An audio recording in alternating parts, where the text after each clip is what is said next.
Gonna play us in with whatever noise you choose. Yeah, little sass whatever they say. Now we're good whenever you guys are ready. Take it. You guys ready? Yeah.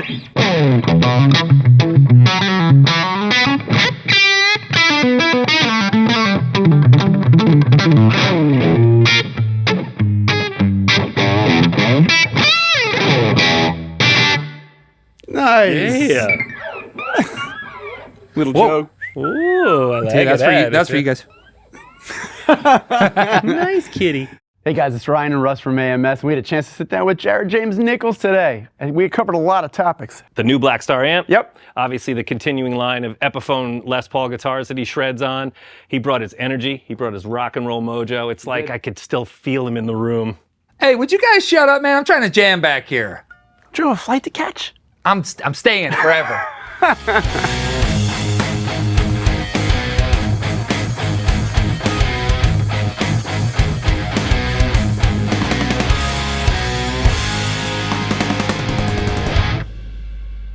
Dude, thanks for sitting down with us today. Are you kidding? Thanks for having me. So I'm going to ask you a really hard question right Let's out of the go. gate, and you have to answer it. Okay. Clapton or West? Oh, West. West all day? Dude, that is a really hard. Here's my thing. So Clapton, we're getting Cream right into Clapton. it. Yeah, Cream Clapton. Yeah. That was incredible, and that was like some of the first that I heard of that styling. But I feel like for me, Leslie took it somewhere else. Like, I felt like with the Clapton styling, it was great, and that was like the foundation. But Leslie had so much more, like, where I felt like Eric was just doing it. Leslie like lived that. That was like his sound, and I felt like he had a little bit more of like a sting and a bite. So like I always equate his playing as like a grizzly bear, like going to get like the honey, like a beehive. Whereas Clapton was really cool. I feel like Clapton would be like, you know, if he played something, he'd be like really nice, or like you know, where, and all of a sudden Leslie would be like, you know,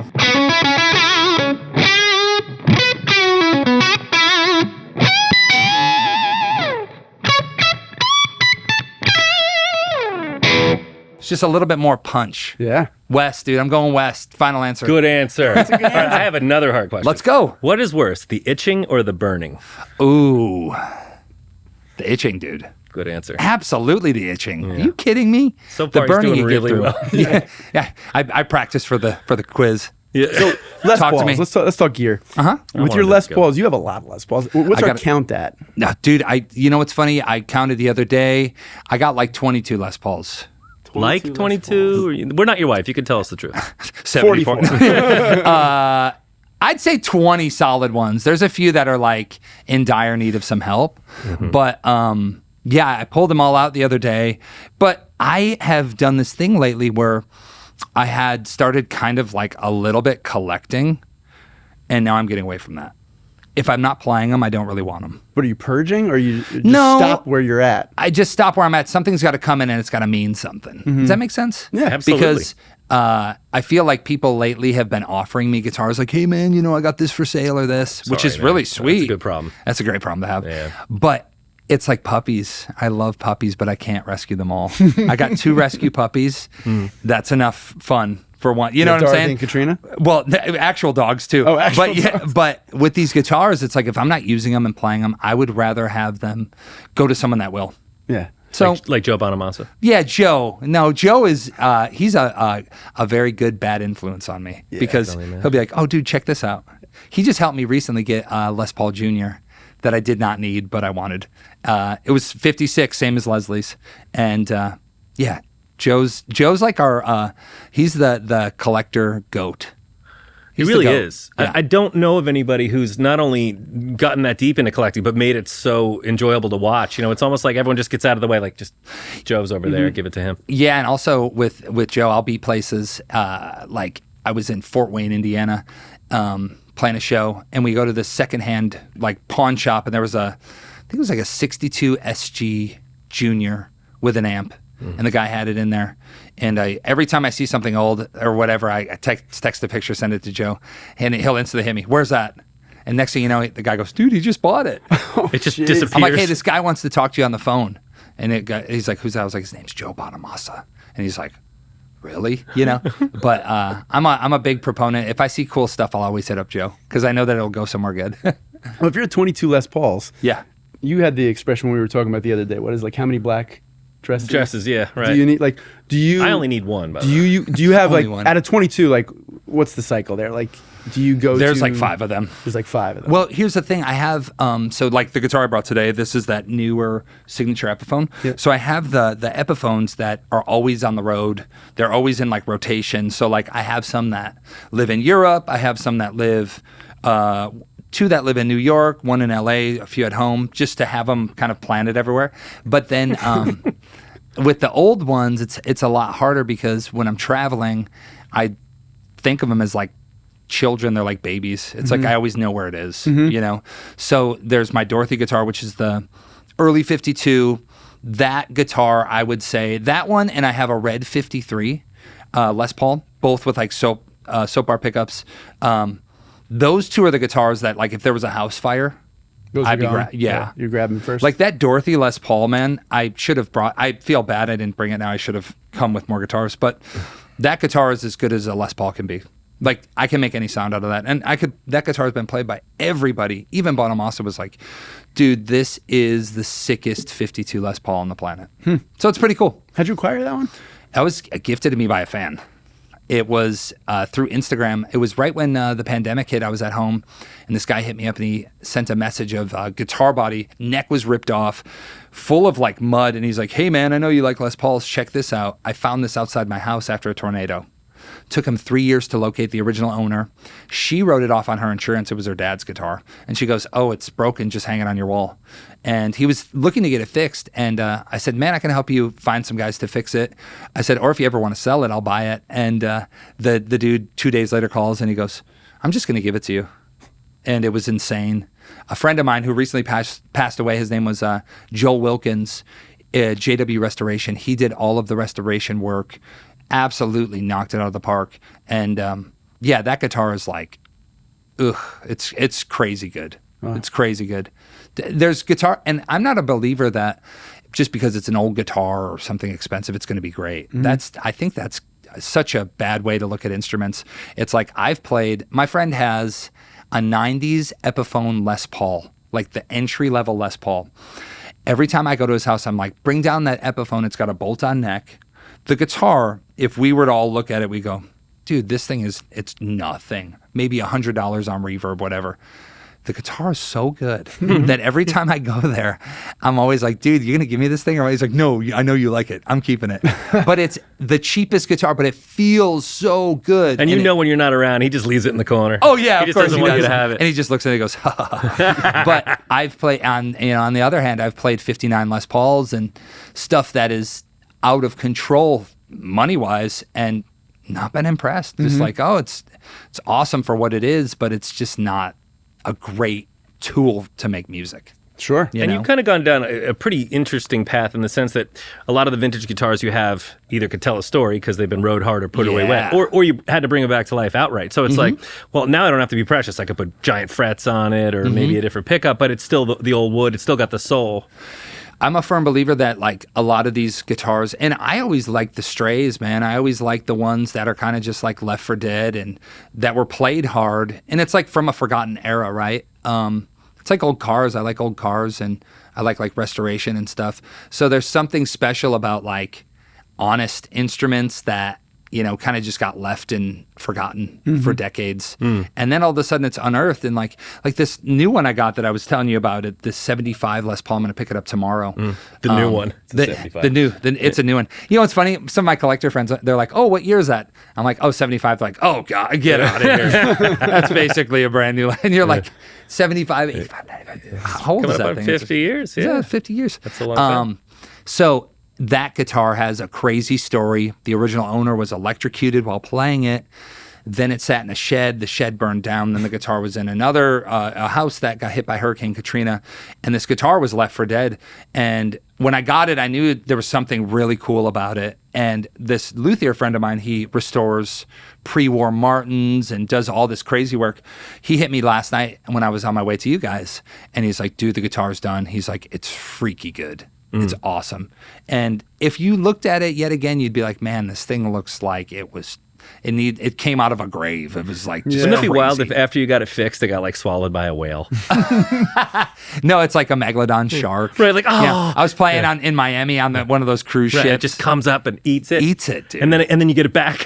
Yeah. Well, one of my friends, since the guitar got zapped and electrocuted, he goes, oh, dude, there's a different energy in that wood. He hit me up. He goes, it's like when someone gets struck by lightning, it can happen twice. Yeah. Whatever, dude. I'm just going to play it. Are you though? Yeah. This might be your last interview. This is it, boys. You're getting it tomorrow, right? Any modifications on it?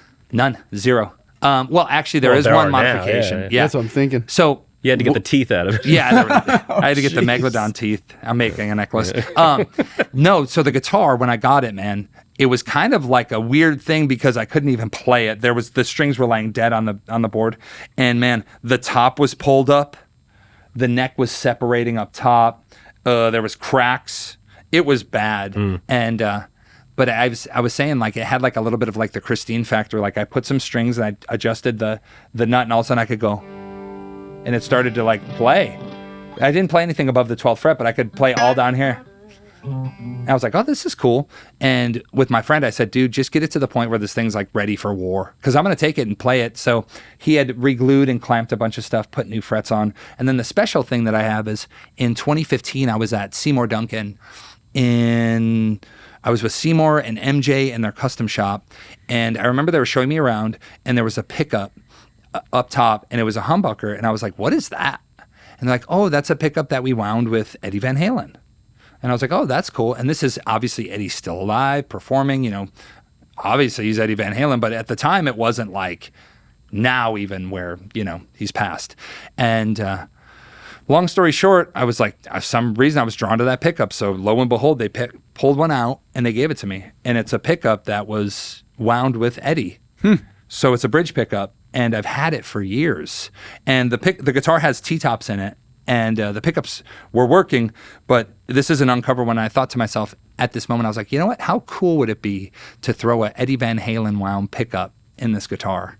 So now I'll have a little bit of Eddie in there. That's pretty cool. It's pretty cool. We'll see how she sounds, man. You have no excuse for it to sound bad at this Yeah, point. yeah. You realize- If it sounds bad, it's just me. That's all right. Yeah, man. Again, it's a judgment-free zone. This is where we are. So- Safe oh, space. You go. You go. All You right. go. I go. Well, because again, I'm fascinated by this. When we were playing before, and I'm a big fan. As I've gotten older, I realized the simplicity in like a Fender Esquire or like a Les Paul Jr. And you go, okay, look, I got two knobs, I got one pickup, and maybe dirty and clean. That's it. You're leaning into it. You're getting everything. It's almost like you're forced to kind of change how you play with something like that. Yet you're gravitating towards it. You could have any guitar, right? Yes. What is it about that kind of format that works for you? Basically what you just said. I mean, this, if you look at this, it couldn't be much more simple. It's a pickup, it's a volume, it's a tone knob, 6 strings. That's it. And what I love about it is when I was coming up and thinking about, like all of us do, it's like the journey of guitars. I tried everything. I tried Strats, Tellys, Flying Vs, Explorers, all this stuff. I kept coming back to a Les Paul, and I love the feel of it. And it actually, this kind of dawned because of Leslie West. I was listening to those sounds and what he could get out of one pickup. And the real eye-opener for me was when I moved to California when I was 21. And a few weeks after, I found myself rehearsing at a studio that Aerosmith was in the back making a record. Wow. 2 days later, I'm jamming with my band, and the door swings open. Steven Tyler. He goes, "Who the hell are you?" And I was like, I'm like, I don't know. It's like American Idol era too. So like he was like dolled up, man. I was like, whoa. And he goes, "Man, we're making a record in the back. Come in the back." And I was like, okay. So for 6 months, I got to hang and watch them like a fly on the wall make that their last record. Wow. And but the one thing that happened, going back to the guitar, was I was in a room one day and I was jamming an Epiphone Flying V that I was borrowing from Gibson. And for years, I would go to Gibson in LA and borrow Epiphones from like 2011 till 2018. Wow. I would That's a long just stretch. borrow. So a lot of people will say this too. They'll go, "Oh, Jared just gets stuff for free, blah, blah, blah." There was He was saying that before, right? You were, yeah. Oh, you no. He was. But there was a solid like 7 years where I was borrowing Epiphones with my credit card down just in case I broke them, just for touring and everything, before I'd even gotten a guitar from them, Yeah. for free. But I had one of these Flying V's, and I remember Joe Perry and Jack Douglas walked in the room, and that was enough. And I remember I was jamming, I'm going, I'm sitting there and I'm freaking out. And then I stopped playing, and they're like, Jack says to Joe, they're like, he needs a proper Les Paul. And I'm like, oh, okay. So he goes, go get him the one in the back. And they had a single pickup. So it was a 1969 Les Paul Custom, right? But what had happened was they ripped out the front pickup and they ripped off the tone and the volume knob, and there was just a humbucker in it. Okay. And it was all beat up. But I remember I went and I plugged it in, and I felt the sound of Les Paul, and I just hit a chord, right? And it was with a loud amp, and there was nothing here. And I remember with my finger style, I was like, whoa. And then I started to play with the band, and there was a simplicity that I wasn't thinking about, I got to flip to my neck pickup, or I got to do this or that. I was trying to coax all the sounds out of that one pickup just by using the volume, right? And it instantly took me back to that Leslie West kind of and not to chirp on it, but all those people that use Juniors and Humble Pie and, Free and all this stuff. And I was like, man, this is a kind of a cool sound. And when I wanted to so if I was loud, I would do, and then if I wanted to roll back,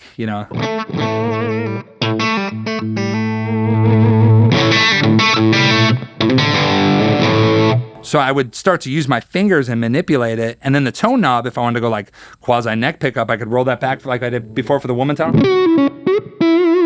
Or come even halfway up.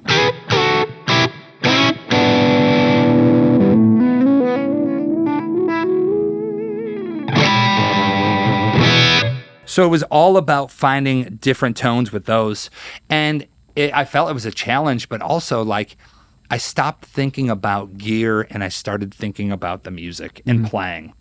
And that's when I knew it was right for me, because I went, oh man, if I get rid of the big pedal board and all of the effects and stuff, it's I have to make everything with what I feel inside in my hands and make it come out of the guitar. And it was just kind of fun, because then I started to do weird stuff I never thought I would do, just because I was limited with the tool, but trying to get it all out of it. Yeah, I mean, I completely agree with what you're saying. Look at Eddie Van Halen, like you said earlier before. I think he was the king and master of that. Oh my goodness, you yeah, know? man. And these shredder guitars in the 80s, such minimal controls that people used. But, and they call you a shredder. I don't... I can't shred, dudes. I think that you were so... shred? What is shred, Yeah, I really, mean, you when you were think very about it? melodic. Yeah. And I think there's aspects I've gotten to, man, I have been so lucky to play with so many amazing players that are shredders. I've toured with everyone from Paul Gilbert, you guys know, but John Five. Oh, yeah. Jam with Steve Vai. Nuno, all those guys. Satriani, Yngwie. They're shredders. That shred, I've done probably almost 200 shows with Zach Wild. Zach shreds. Yeah, but I think you're more like a ripper. I'm a ripper. There yeah. you go. Ripper. You know what I and mean? I'll take shredders. ripper. There's a difference. Right. Well, If you- even with the finger style, right? There's a lot of stuff that these guys do that I just couldn't even do physically. But I would figure out, I did this tour with this band called the Winery Dogs, and I love Richie the Kotzen, Winery Dogs. yeah, Kotzen, Kotzen's dude, a he's my beast. guy. And there was a lot of things I would listen to him do, and I would take away from it. So if it came to fast stuff, it's not like I could really, I'm not going to do that. So I have to do different ways of playing fast, if that makes sense. Yes. It's a little It's a little shreddy. Here, yeah. But it was almost like finding different.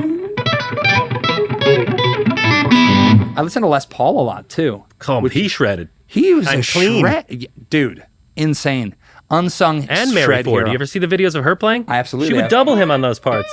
Insane. So for me though, I think my favorite players like Leslie, Jeff Beck. I mean, there's so many players I could mention, but it was all about the feel, right? So I was more intrigued with learning how to go, taking a lick like that and seeing how.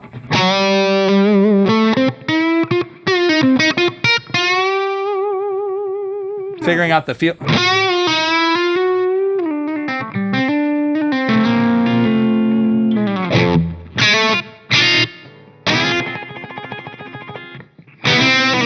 So I don't know. I just like messing around and doing my own thing now. And it's endless. I mean, especially super endless. when you ditch a pick. And I like picks. You need it for certain things. But I noticed how much your left and right hands really do play off of each other. And especially because you're using your thumb and your fingers. I see what you're doing. Like there are times where you take your right hand out of it altogether and you're letting your left hand just kind of...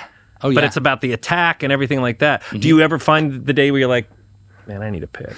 Yeah. Oh, yeah, it happens. It's funny. I think that the more I play and the more I learn, the more my walls come down, right? Where it's like, for a while I was like, I can do anything. But the reality is, it's like a lot of times let's say I get called to, if I'm off the road from doing my own thing, I'll get called in a studio and someone's like, yo, Jared, we want you to play on this song, and it's something cool. It's like, okay, cool. Maybe there's like a heavy riff that I need to go zibba dubba dubba dubboom. Right. And it's like not something that if I went, or whatever, it's like I could figure it out. But if I had a pick, I could really articulate Dig that. in, yeah. And those are certain things, but I feel like since I'm left-handed, when I wanted to first picked up a guitar, I wanted to hold it left-handed. So playing with my fingers just feels like it makes more sense for me. It's like there's this control thing, but there's also this, what's the right way to say it? It's just this feel. I can feel the strings under my fingers. So like the pressure that I use, it's just different, right? It's like if I keep my volume all the way up, right? And I go, it's more.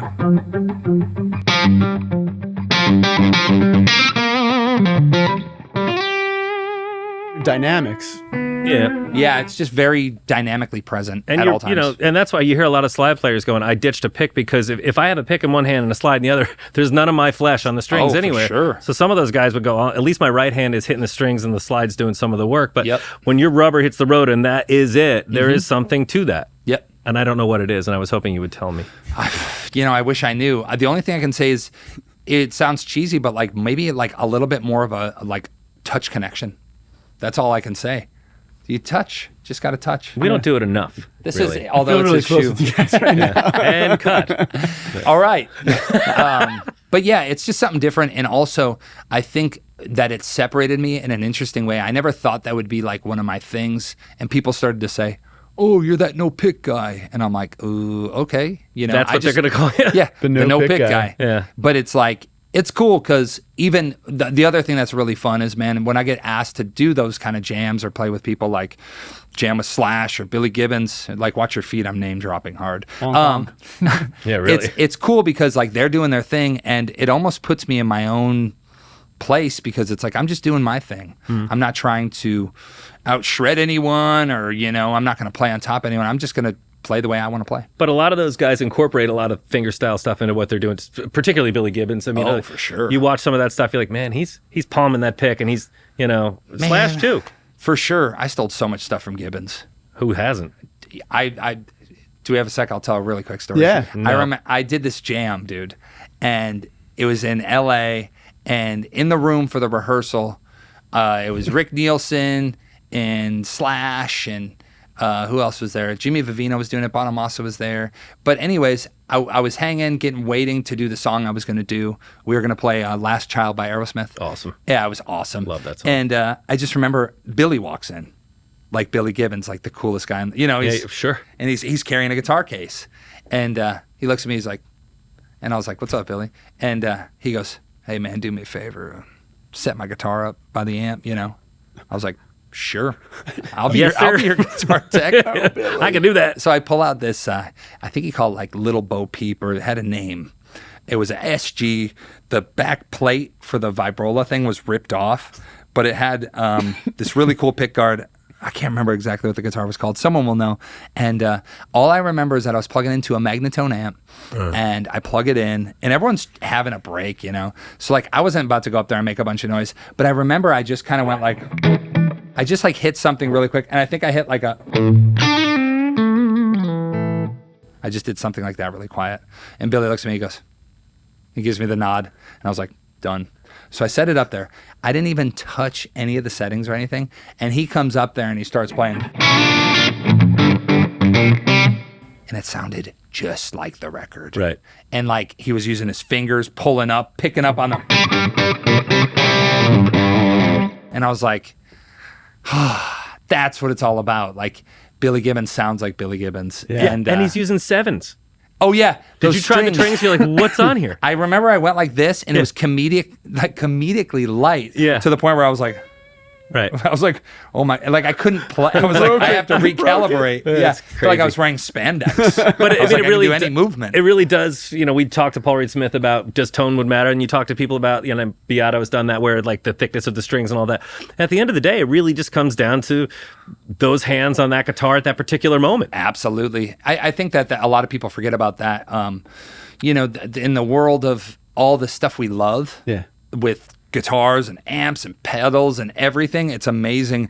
But ultimately, we all got to remember, comes down to the hands and who's playing it. Yeah. And that's, I think, the coolest part, because you're only going to sound like you, man. And I've gotten to play some incredible rigs, and I sound just like me. Well, that also begs the question that we want people to buy as much stuff as possible. So buying lots of pedals and guitars makes you better, right? That's well, yeah, and that's the thing too. That I think there's an endless pursuit, and that's the coolest part about gear, right? Is like, even for me, every day someone will hit me up to something. They'll be like, "Oh, dude, you should try this pedal, or you should try, you know, what if you know, put this fuzz in front of the amp, or you know, split these amps or whatever," and you come up with these amazing things that you never thought of. And I think that's the best part about getting new gear. It's like, it's just so exciting.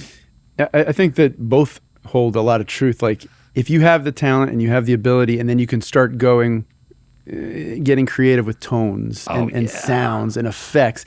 Sometimes the pitfall is that goes before the ability came into play, so you kind of hide behind the effects. Sure. And you hope the best for the delay to cover up the solo and the distortion to cover up the solo. But when, like, you know, you take you and then like start throwing you through some effects, I mean, we're gonna get some fun. For sure. It's gonna be fun. Oh, yeah. We could get you approved for 12 pay while you're here. Yeah. This is getting, I don't know, I got to leave right now. I think I need your credit card. Yeah. No, but that's a great point, because I feel like there's a lot of times that creatively, it is the gear that'll push you somewhere different. Sure. Where, you know, it's like, okay, even if I'm thinking about playing a part and I'm going, how could I make this? And it's like, ooh, what if I had a rotary? Or what if I added a univibe or something, you know, cool delay or whatever? And that's kind of the part about the gear where it's like, man, the sky's the limit. So it's so much fun. So, confessions of a guitar player. Have you ever gone through a kind of overdose on gear? Oh, yeah. Like where you had pedal board. I know you're pretty minimalist in your pedal board as well, dude, but did you ever go through the, Here was my thing. I'll be straight up. I love delays and I love modulation, but I never found it to work with me. Like, I never figured out the right way for it to work. I never spent enough time. Like, I always felt like I would put a board together, I'd put like a delay or two on it, and then when it came to like, you know, like being in the moment on stage, I just wouldn't be able to get it to sound right. You know, it was like either it was too much delay, or it didn't react right with the way that I was playing. But man, I would go through gear spurts where I would be, like most of us, on my phone, just scrolling, looking, you know, or watching YouTube reviews of pedals and amps and guitars, just, you know, like relentlessly searching. And then it got to the point where I didn't even know what I was looking for anymore. And it was just like, I'm just like in the sitting vortex. in your own filth. And there's a guitar player I love, I got to work with a long time ago. His name is Blues Saraceno.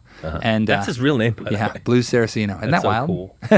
And he said to me, he summed it up so well, though, at the point. I was like, hey, Blues, have you ever tried this pedal with this chip in it, blah, blah, blah. Yeah. And he looks at me, he's like, I don't know, maybe. He's like, man, tube screamers, distortion, it's like lawnmowers. They all basically do the same thing. You know, they sound a little different, and I was kind of like, That just throws water on everything, doesn't it? I went, well, I guess, but it's more fun to, you know. Yeah. But I have to say, I have friends that are so deep into the art of, you know, stacking overdrives, fuzz pedals. I have friends that they know everything about the fuzz face. You know what I mean? And every circuit. everything. Yeah. Oh, well, that's a 67 November because they just started using that paint, which had this. And you're like, wow. And I love it. Yeah. I'm a nerd too, man. And there's so much fun that can be had with gear that the only reason that I got so like utilitarian about it is because I'm always on the road. And it's like, I realized quickly, it's like, I need things that work. I need things that I can depend on. that are easy to go through an airport with, Yeah. or carry up to a hotel room or whatever. And I just had to keep it more easy for that. But if I had like anyone, I would have a wall of amps, and you know what I mean? Sure. It's fun. So how does this satisfy, like the Blackstar now? Oh man, this is awesome because this came about. I did a 20 watt with Blackstar, came out in 2019. This 50 watt, it's based on their St. James, which is a circuit that I love. The first thing about this on a practical level, it got to the point where, especially in Europe and touring here in the States, where I was playing a 20 watt amp and I would be at places that were the size of the House of Blues or bigger, or like in an amphitheater with a 20 watt amp. And man, I'd be up there and I'd have that thing cranked. Dimed. And you guys know that after a certain point, there's no more volume and there's nothing good happens. Yeah. It just gets mushier and mushier. So I'd be playing and it was about, there was no more headroom. You only got like up to one level, right? So I started to go to the guys at Blackstar. I'm like, man, I need more. I just need more headroom out of something. So I started to incorporate different stuff into my rig, 100 watt Blackstar Artisan, this Club 50, all these different ones. And then we started talking and they're like, hey, you know, why don't we figure out how to make a St. James like that? And I just love it because this amp, it has, and this sounds so like what you always hear, but I feel it because, you know, I was in the room when we did it. It has the vintage touch and the vintage feel, but it's light. Mm-hmm. It's got all the headroom. It's super simple to dial in, and it takes pedals really well. So like with this, if you're a pedal player, you just want a great platform, or if you're like me where you just turn it up and you just manipulate everything out of your fingers, it's all there. Yeah. So touring wise, is this kind of like a cab, your head and your Les Paul? Honestly, I bring a few Les Pauls. I'll bring an old one or two, my signature model. And yeah, man, I run these. What I've been doing lately is I've been running 2 of these, right? Basically like a wet dry kind of sound. Okay. And with just like an ABY box. And then I have, watch your feet, I have a Klon and an old Tube Screamer. And I put those in front. A Klon or like a... no, like a real one. Klon. Like yeah. a real And you Klon. travel with it? Oh, sure. Yeah, it's like a handbag, you know what I mean? No.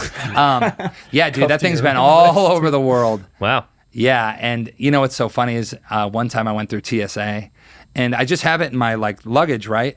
And I had that, and I have a 67 Vox Clyde McCoy wah that I got from a dear friend, and it sounds incredible.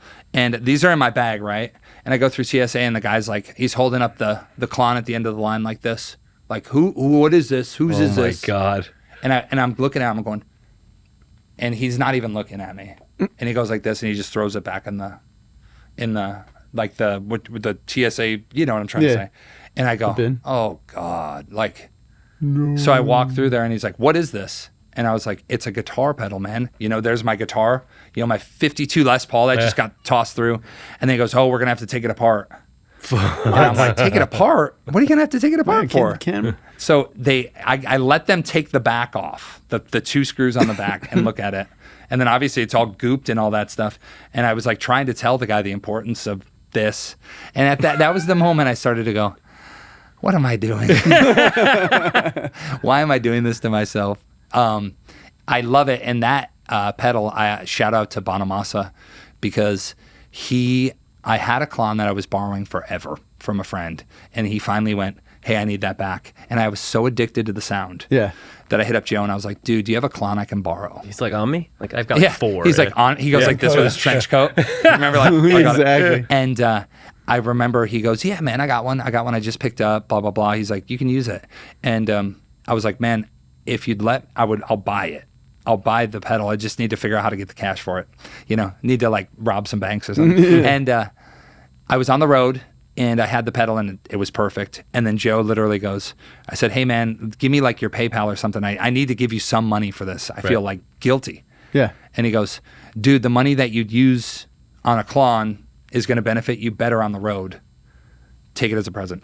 Wow. That's pretty cool. So all that time, you know, for Joe to do stuff like that, man. Good dude. So Good dude. Is it true then that you're working with the TSA now on a Klon clone? And Yeah, I'm actually in collaboration with TSA. put it through the X-ray. Yeah. It's called the TSA rig. You know what I mean? That's a great idea. Well, man, it's scary. We've talked about this. I'm getting off topic, but it's scary flying with gear sometimes. Yeah. I had it, I think it was like 2019. I posted a video actually to like my Instagram.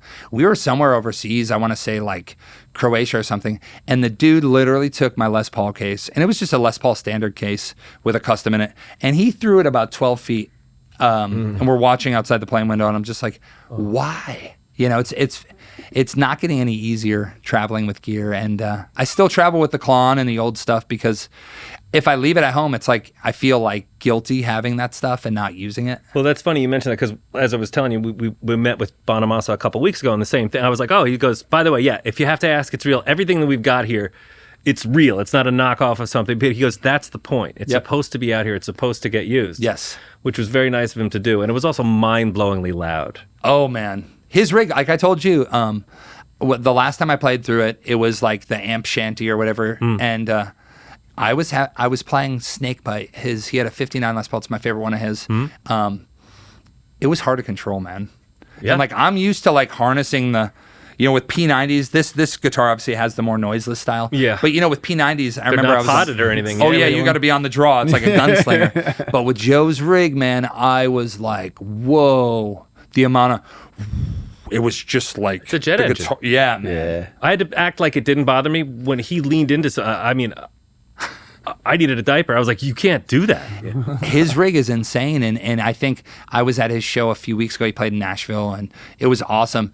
And out front, you can tell the power, but when you're there next to it, you're like, dude, this is like, he's like daily driving like 900 horsepower, big block, Mach, gone in 60 seconds. You know what I'm trying to say? Like, it's like the hot rod of hot rods. And I marvel at how in control of it he is. And kind of like we were talking about before, like the Edge or someone where people go, oh, he uses too much effects. I'm like, there's an art to it. When you can harness that much delay or find the one, I always tip my cap. I'm like, so if someone uses an effect, it's still part of their signal chain. They're Absolutely. they're still making it musical, I think that a lot of players, and I've been a victim, I'd say I did it before too. I tend to think that whatever's happening right here is the only thing that, that guy's not good because, he's using an effect to get that. And it's like, no, if you close your eyes and you just listen, it's like we talked about with Tom Morello or any of these people, it's like there is such an art to being able to use those effects to be so musical. And honestly, some of that stuff, like with the Edge, I was never huge into U2, but get anyone to tell me when they hear the beginning of any U2 song, and you hear the Edge's guitar, you know exactly what it is. Where the streets have no name. Exactly, that's a great example. dude. Yeah, exactly. So I love all that stuff, man. I just I'm like a caveman over here. I just got rid of all that stuff. And we need all of it, really. Let's go. It's funny. So you doing session work? A little bit, yeah. Well, I tour with my trio, which is under my name, Jared James Nichols, all over the world. I'm headed to Germany next week, and then I have a U.S. tour with Queensryche, some class. Awesome. So I'm going to be out with them for about a month and a half, and I'm busy doing that like all the time. But I moved to Nashville at the end of 2019, and since I moved there, I got a deal writing songs. So I do a lot of like songwriting. Basically, when I'm home, I'm either doing songwriting sessions or I'm playing on different people's records. It's cool, man, because I never thought I'd do a lot of that, but the opportunities keep happening, so I just keep doing it. And it's really fun because I can stretch my legs with my own thing, but it's really cool and challenging to like walk in a room with like hit Nashville songwriters. Yeah. And they'll look at me and be like, you got a riff? Or you know what I mean? Yeah. Or like I did a session recently for a band called The War and Treaty.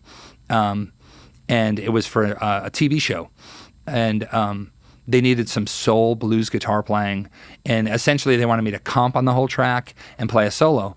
And when I walked in, I was through the cleanest amp, with no effects, and I'm in there doing my best, Yeah.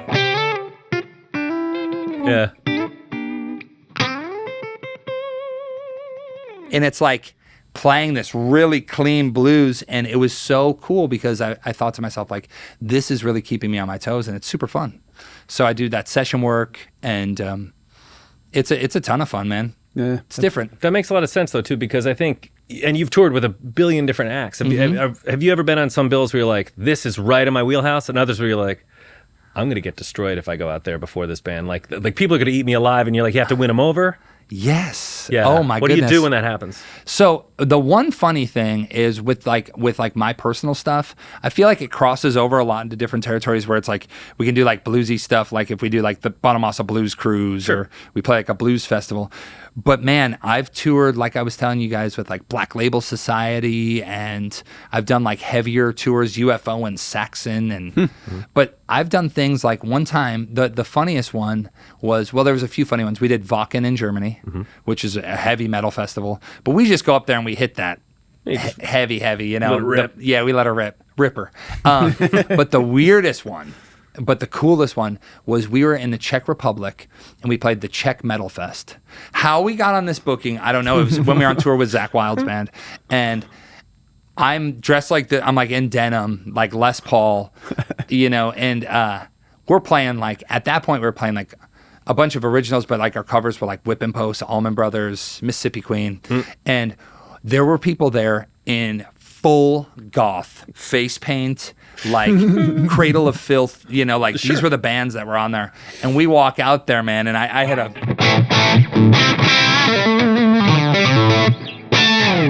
And like everyone was like, what is that? You know, and then we start busting into it, right? Yeah. And like we're playing aggressive, but this is like... there was no metal, right? But I knew that we won them over when we did War Pigs and we did some Sabbath and stuff. And some of the people in face paint were starting to go like this. And I was like, yes. We got them. But dude, there's been times I've played like country festivals. And I think also a lot of times I'll get thrown in the water to do something. And I'm like, yeah, let's go. Let's do it. And then I get there and I go, ooh, what am I doing? Yeah. The worst gig ever early on. Who was it? This guy booked us some shows. We played a retirement home. Dude, we roll in. This is a real story. This was like my first U.S. tour. We roll in. We had no idea where we are. We were in Indiana. We had no idea where we were going. And we roll in and we walk in and I could smell like, it smelled like old like food or something. And I was like, where am I? And there was like a jukebox in the corner. And like I saw people being like, okay, now go this way, you know. And I'm like, where am I? And they said, you guys can park it in the corner, you know. So we start setting up. And the guy goes, are you guys going to stay for lunch? And we see they bring in more people. And I'm like, this is a retirement home. Like, oh no. They're throwing Jello at you. And they're looking at us like, Heart attack. what are they doing, right? And so check this out. So we get all set up, and the drummer literally goes pop on his snare once, right? And someone goes, what? Like it was so loud, and I was like, oh no, you know what I mean? Gonna be bad. This is going to be bad. We get ready to play, and I was like, we just got to get through this. And the lady goes on the mic, if you have anything you want to hear, they take requests. What? And I'm like, Oh, boy. oh no. So they start writing songs down. And like it was like Herb Alpert. I was going to like, give Mac the knife. dude, stuff that I was brass. like, I'm standing up there and I'm like, you can't make this up. And I remember like, you know, I was like, I look at the guys and I'm like,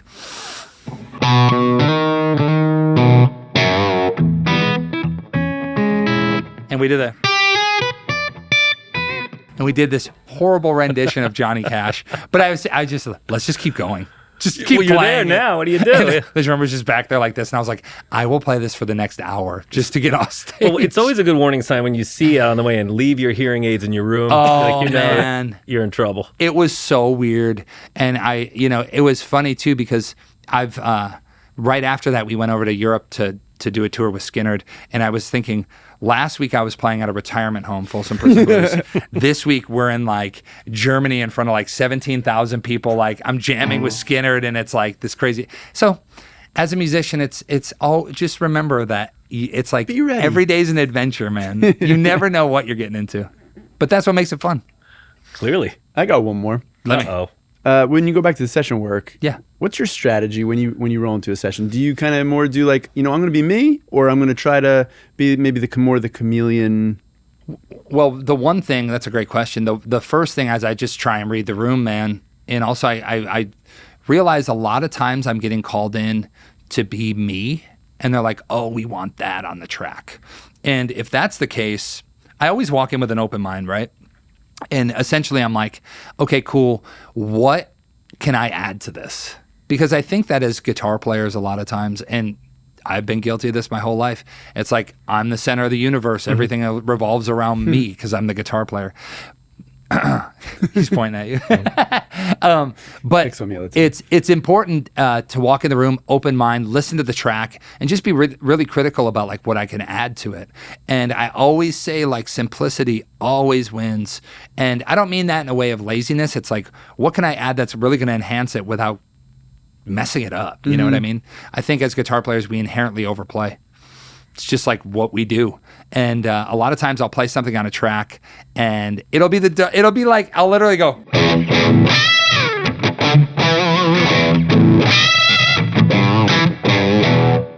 And they're like, yeah. But in my head, I wanted to go.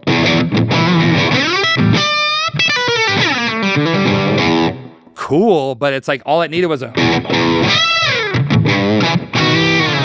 So I always think about it that way, and I like a challenge. So like lately I've been going into more like country-esque sessions and just seeing what I can do. Because now, and I'll be a hater, now it's like they just have rock guitar and country. It's true. So it's like a lot of times, like what I end up playing, I'm like, oh, it's just like rock. You know what I mean? But I've been trying to do more of like that.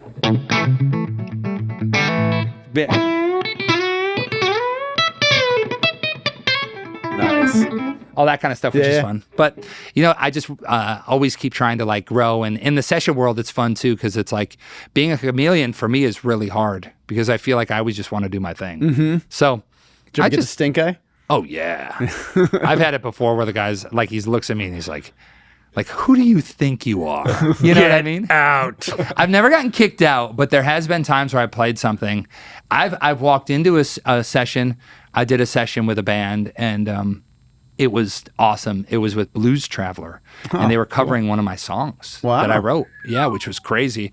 But I walked in to play lead guitar on it and sing a verse, and I walked in with a 100-watt Blackstar head and a Les Paul in one hand, and the producer looked at me and he was like, he took one look at me, he's like, oh God, oh no. Like loud amp, Les Paul, this character. So I've had it before where I've just walked in and been like, hey, how's it going? And they're like, what the hell is this guy? You know, you should have said, where do I plug my harmonica in?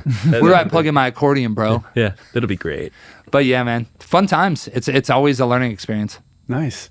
Well, dude, thank you for sitting with us. We appreciate the time. We hope you're playing us out. Oh man, I'll play you guys out. What do you want to hear? Give me some like how about you did some Alice in Chains before. It sounded pretty good. Oh, dude, I was messing with let me turn here, hold on. Yes. Let me get the grunge. Let's get all. Please. I'm gonna just throw the reverb all the way up.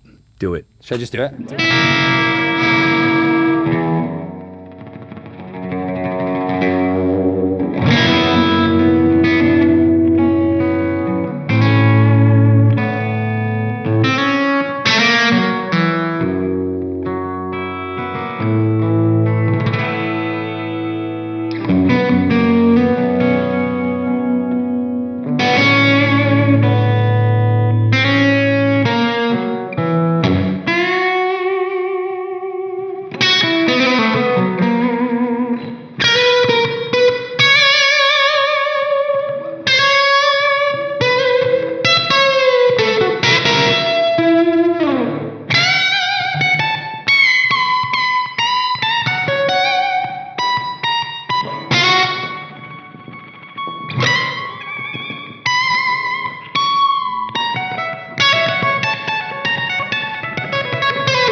You know it's good when you're doing the lead guitar face and you're not even playing guitar. I was like, you guys were into it? bunched. I actually bunched up over here. Dude, you know what's funny when I play guitar too? I'm supposed to play I get all crunched up. Yeah. And like after I'm like, I breathe.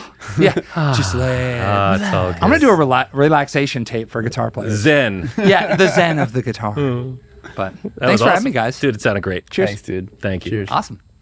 We'd like to give a big thanks to our friends at Blackstar Amplification for making this happen. For more content like this, be sure to like and subscribe and check us out at americanmusical.com.